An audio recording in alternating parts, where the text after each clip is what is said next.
শুরু করছি মহান আল্লাহর নামে, যিনি পরম করুণাময় ও অসীম দয়ালু। সূরা আলাক, মক্কাবতীর্ণ, আয়াত 19, রুকু 1। পাঠ করো তোমার পালনকর্তার নামে, যিনি সৃষ্টি করেছেন মানুষকে রক্তপিণ্ড থেকে। পাঠ করো, আর তোমার পালনকর্তা অতি দানশীল,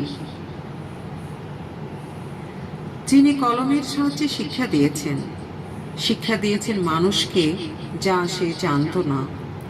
বস্তুত মানুষ তো সীমা লঙ্ঘন করেই থাকে, কারণ সে নিজেকে অভাবমুক্ত মনে করে। তোমার পালনকর্তার কাছে প্রত্যাবর্তন সুনিশ্চিত। তুমি কি তাকে দেখেছ যে বাধা দান করে মানুষকে? যখন সে নামাজ আদায় করে, তুমি কি লক্ষ্য করেছ সে সৎ পথে আছে? সতর্কতা অবলম্বন করতে বলে, না সে মিথ্যা আরোপ করে ও মুখ ফিরিয়ে নেয়। সে কি জানে না যে আল্লাহ দেখেন? এ প্রকার সঙ্গত নয়। সে যদি বিরত না হয়, তবে আমি আকর্ষণ করবই মাথার সামনের কেশগুচ্ছ ধরে, মিথ্যাচারী জ্ঞান পাপীর কেশগুচ্ছ।